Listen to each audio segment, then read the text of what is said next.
Oh, what a day! What a lovely day! Mad Max Fury Road is a continuation of George Miller's Mad Max saga 30 years after the original trilogy ended. And George Miller returned as writer-director, taking on two other writers to give us more sand, more car chases, more explosions, Tom Hardy, Charlize Theron, and George Miller being at war with each other because apparently Tom Hardy rubbed some people the wrong way. God damn it, Tom Hardy. All you had to do was listen to Genie and the Ball and you'd know how to rub people the right way. I still would with Christina Aguilera, and so would you. Speaking of rubbing people the right way, this movie rubbed me the right way. I decided to rewatch it before watching Furiosa, a Mad Max saga. Might have gotten that name wrong, but in all seriousness, this movie was a goddamn total blast.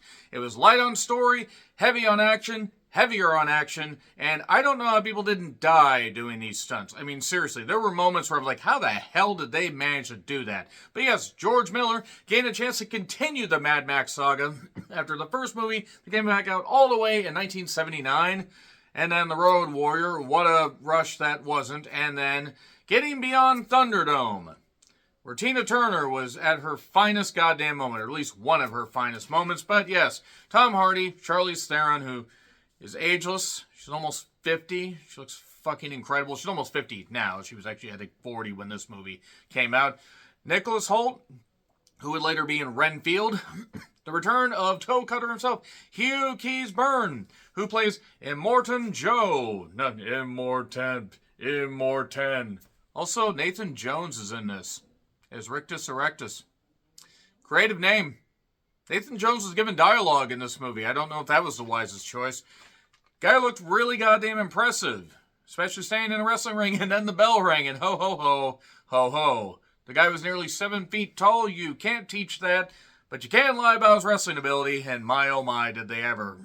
I saw enough of Nathan Jones to know that even before he went to WWE, he wasn't very good. But he picked the better career path. He's been able to be the big jughead, the big lunkhead, the big lad standing there. And the fact that he is, I believe, approaching 50 at this point, close to it, pretty impressive. So you had Josh Hellman as Slit, not the filthy little slit that he is. So you had Zoe Kravitz, who, god damn, she's beautiful, isn't she? Riley Cano, who is probably looking the hottest she ever has in this movie.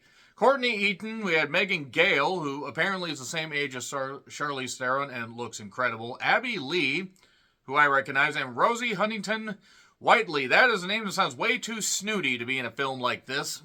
And various other people. There's a lot of goddamn people in this. Hey, look, Vegeta, more bald people. So, more post-apocalyptic mayhem. This time it's as much a Furiosa story as it is a Mad Max story. And then we get Furiosa, the Mad Max saga, the origin story. And then who knows, we might get an origin story and a few others here, because George Miller may actually have found the goddamn Fountain of Youths. So, the future belongs to the mad, as the tagline said, and boy, were people mad in this. A lot of people were mad. I really do not understand how people didn't die doing some of these stunts.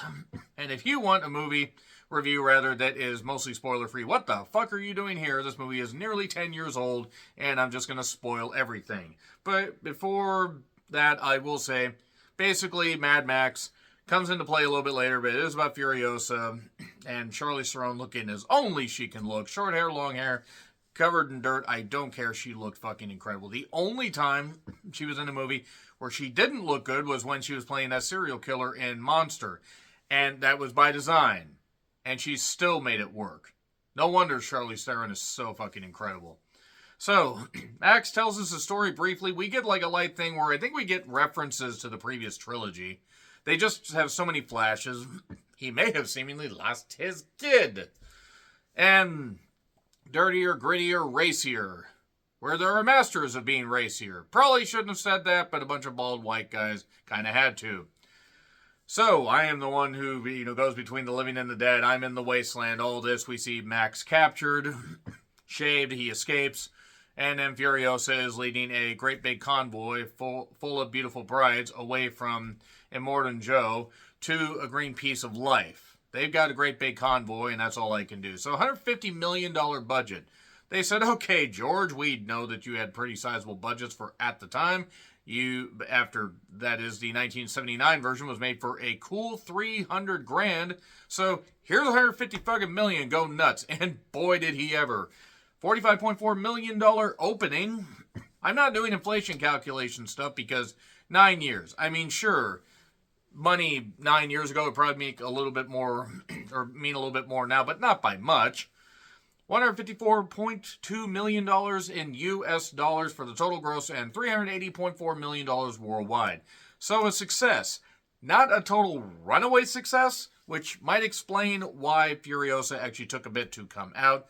And that's been getting some pretty good reviews. And as somebody that was never the biggest Mad Max fan, as I said in my previous reviews of Mad Max 2, The Road Warrior, and Beyond Thunderdome, I recognize the strengths of them. I recognize the weaknesses of the fact that number 2 is probably the least. But he just amped everything up and just said, I'm going to blow shit up. I'm going to do this. I'm going to have people go nuts. And I'm going to have stunts that blow people's minds. And I'll have a little bit of a story. And then that's about it. And it was 2 hours of fun action. I loved it. Fuck you. Charlize Theron, just fucking gorgeous. So gorgeous. I mean, I don't care that she was supposed to be like this gritty individual. She just still looks oh so fine. The War Boys. What is it good for? Absolutely nothing. Miller's wife won Best Editing for what she did here. You can see why. Nathan Jones, chose the right career path. I don't know if speaking was necessarily good for him. The War Boys speak of Valhalla. Taking the Valhalla, V8 engines, all this stuff. We don't get explanations about how they get all this technology and how they get all this stuff. No time for that. We have to have a big, long chase scene. And that's fine. Click your brain off and enjoy the fuck out of it. I did kind of find it funny that Joe was like in the Darth Vader type mask thing, whatever. Actually kind of reminded me of Dark City. So Hardy was difficult to work with and did end up apologizing to George Miller. I believe him and Charlize Theron made up. I don't know. I would hope so. I mean, that happens with big stars. And as long as it was just mostly, as long as it was shouting and nobody got physically abusive, then that's good. Because if they got physically abusive, then that would be bad. So, yeah, just channel your energy and anger into all the rage that is taking place on screen. Furiosa is leading a convoy of brides that apparently Joe decided to keep, and one was pregnant. I believe that was Rosie, if I recall correctly. I kept calling her Agrabah, even though that's not her actual name.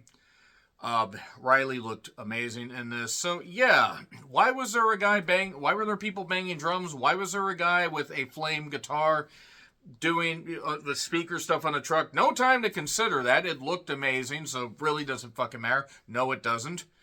And they're the War Boys are talking about witness. Witness me. This kind of stuff. Apparently, they're Shaft from the local independent wrestling scene. That's honestly, or maybe they're Keith Franklin. Maybe it's I need a witness. I don't know if anybody knows who the fuck Keith Franklin is here. So Max basically has this mask on, this kind of goofy, mask thing that's like this. It's like this with nasty little teeth. He ends up kind of, being like, I guess they refer to him as a blood pack, so I guess he gets his blood drained, to do whatever. It doesn't fucking matter at this point. It's all insane. It's just all insane. Furiosa, she only has one arm. I mean, it's cut off at the thing, so she has like a robotic Skynet deal. And Max basically just ends up, after this whole big, giant, sandstorm, deep hurting, all this crazy shit going on with these explosions and all these bald people, all this insane stuff. Yeah, they just went on this very long chase scene. There's this stuff about big rigs, polecats, flamers, and the big people eater, who was kind of a funny character. Kind of reminded me of Paul Heyman, only with less weight on him. Bullet farmers, they come from the bullet farm. Oh, really? Jeez, I never would have guessed that. That's a good line. Good line choice right there. But yeah, Blondie, aka Rosie, or Agrabah as I keep calling her, I know what her name is, I'm sorry. She's about to give birth. Good timing. They're rolling with this convoy of gas and everything through this, like cliff area. And then we see some extreme motocross individuals, just guys with dreads and everything that seemingly, they have an endless supply of gas because they keep chasing people around, they keep doing this stuff, and gas apparently isn't such a premium here, despite the fact they say that, because no time for logic. There was a point where their truck catches fire and they hit this one, like payloader thing. They get the sand to go up on the fire and put it out. Pretty smart right there. Nux, who is played by Nicholas Hoult, is at first trying to honor Mr. Joe and me, but he ends up basically saying, you know what I want to do? I want to live. Oh, he doesn't appreciate me? I'm going to help these out. He falls for Riley Cano. How could you not? Look at her. Just fucking look at her. And she was in, if I remember right, she was in, God, what the hell was she? If It Lives by Night. It Comes at Night. That was certainly a choice of a movie. It's from the guy who directed Waves, Trey Edward Schultz. So, Joe basically says, well, this child is my property. Well, he yells it a whole lot more. People die, people get destroyed. Just crazy shit going on here. I mean, crazy shit. The youngest bride, I believe, or at least the one that plays the youngest bride, she ends up kind of freaking out. We should go back there. But they're in, like, the middle of the fucking desert and wasteland. They can't go back to the Citadel that Joe owns and conquered and everything, and he leads, but obviously you can tell with the people they don't really want anything to do with him. They just can't rise up against him. And good job, Rosie. You end up dying. God, that's a shame. Well, the kid died too, so at least we don't have to hear an insanely annoying child. So thank you, George Miller, for preventing that from happening. Credo was, I believe, the youngest one. She was a dumbass. I will say Zoe Kravitz looks fucking amazing, whether you have her in long hair, short hair like this, or completely bald. Doesn't matter. She looks great. So, Nux feels betrayal and says, I'll just help everybody here. We still have time left and no time for really a lot of emotion, because we have to keep rolling and rolling and rolling and rolling into the desert.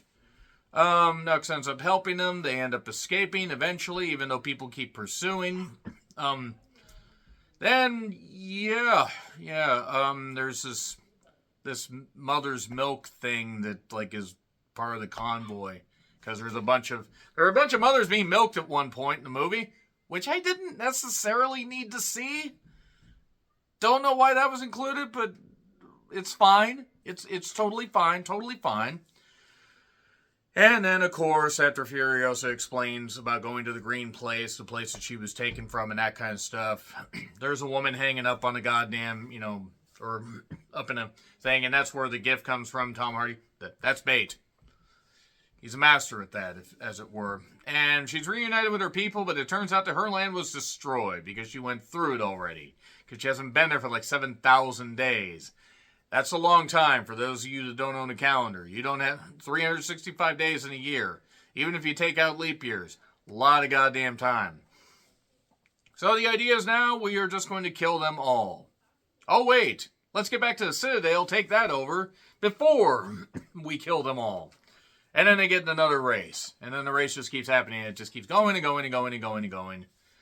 I did kind of find the part where guys are like on the goddamn engine and are siphoning gas and spaying it into the goddamn intake to like create more speed. Because fuck your physics. I mean, by this point, I think we were just saying fuck your physics. And it was just kind of hilarious. The old lady that talked about taking out a bunch of people with headshots, she ends up kind of getting cut, but still blasts somebody before dying. She keeps blasting people. She keeps doing all this crazy stuff. It's absolutely insane what's really going on with this. It's honestly nuts that, again, nobody died while doing these stunts. I'm actually kind of amazed that nobody died while doing these stunts. Because you just think about all the cars and all the craziness, and you think about the fact that the producer decided to let himself in. So the producer is going to come and talk to me about the rest of this movie.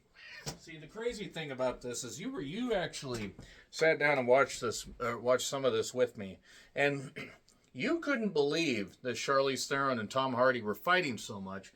And then we see this, and then we see the racing. What a day. What a meowy day.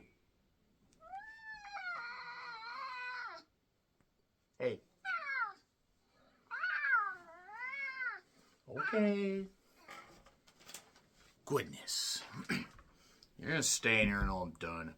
So anyway, yeah, people keep dying. Furiosa gets stabbed, but basically they end up taking out first the people, eater guy. They end up taking out eventually Joe. Hello, Joe. They end up taking him out. So it's actually really kind of funny how everybody just ends up dying. And oh my God, Furiosa's dead. She's totally dead. Oh no, this is terrible. And then they do the blood pack transfer thing, whatever, and Furiosa's back. Does it make sense? No. Does it have to make sense? No, because it's fun. It's really fun. That closing scene, or closing sequence of like just great action and everything, and people not dying doing all those stunts and all the cars flipping over and whatever, it was great. It was really, really great. So yeah, Max shows up at Joe's body, Max leaves, and then we go through the end, and we are complete. We are complete for Mad Max Fury Road. We are on our way to Furiosa, a Mad Max saga. And we are going to close with the producer chiming in one more time. So basically, you enjoyed the car chase scenes. You kind of wish that maybe a kitty was in charge of the whole thing. Then you wish you could have been in charge of it. So what do you think? Okay. So agree, disagree, what I said, like, share, subscribe, Twitter handle in the script. By the way, what do you think the movie deserves? A+. He says A+. You said A+.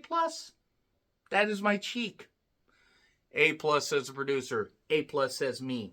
So, yeah, you agree, disagree, what I said, like, share, subscribe, Twitter handle in the description. I'm John Ritlin. The producer has his claw in my cheek. I am probably going to die the instant I upload this review. Okay. See you soon, folks.